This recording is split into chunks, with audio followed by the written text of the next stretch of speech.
สวัสดีค่ะใครๆก็เข้าครัววันนี้นะคะจะพาเพื่อนๆค่ะมาทำเมนูที่หลายๆคนนะคะคุ้นหูคุ้นตาหรือว่ารู้จักกันอยู่แล้วนะคะนั่นก็คือเมนูขนมเปียกปูนนั่นเองค่ะแต่ว่าวันนี้นะคะเราจะเปลี่ยนนะคะเมนูขนมเปียกปูนธรรมดาค่ะให้น่ารับประทานมากขึ้นโดยการทำเป็นเมนูขนมเปียกปูนกาแฟนั่นเองค่ะสำหรับใครนะคะที่ชื่นชอบในกลิ่นอายของความเป็นกาแฟนะคะต้องห้ามพลาดเลยล่ะค่ะก่อนอื่นเดี๋ยวเราไปดูส่วนผสมกันก่อนเลยค่ะว่าเราต้องใช้อะไรบ้างส่วนผสมเมนูขนมเปียกปูนกาแฟน้ำปูนใสน้ำกาแฟน้ำตาลปี๊บแป้งข้าวเจ้าแป้งมันน้ำตาลทรายมะพร้าวทึนทึกขูดเส้นนึ่งสุกแล้วก็มาคลุกกับเกลือใช้สำหรับโรยหน้านะคะส่วนผสมครบแล้วเดี๋ยวเราไปลงมือทำกันเลยค่ะ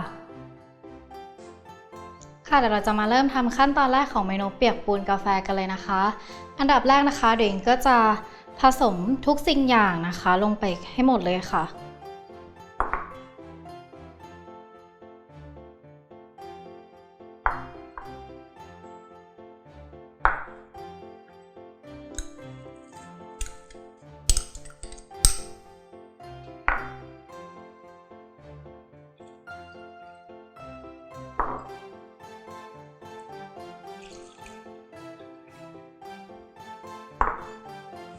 หลังจากนั้นนะคะเดี๋ยวเราก็จะ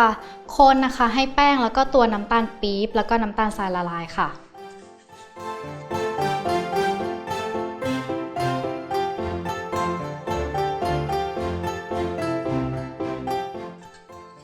แล้วตอนนี้นะคะตัวน้ำตาลของเราก็ละลายดีเรียบร้อยนะคะแล้วต่อไปนะคะเดี๋ยวอิงจะเปิดไฟค่ะ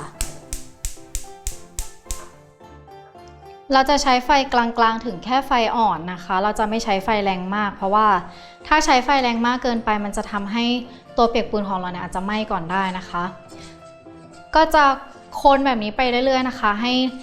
ลักษณะของเปียกปูนมีความข้นแล้วก็เหนียวขึ้นค่ะ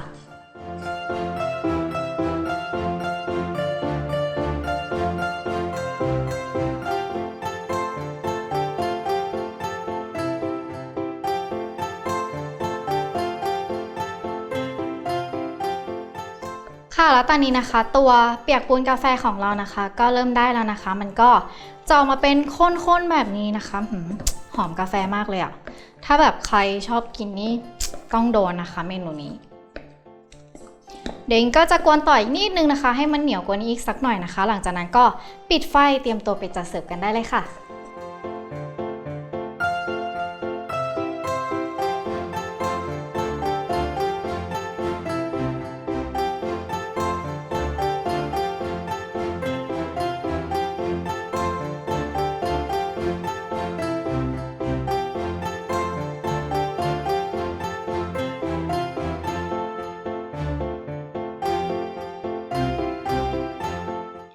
เรียบร้อยแล้วนะคะสำหรับเปียกปูนกาแฟค่ะเดี๋ยวก็จะนำตัว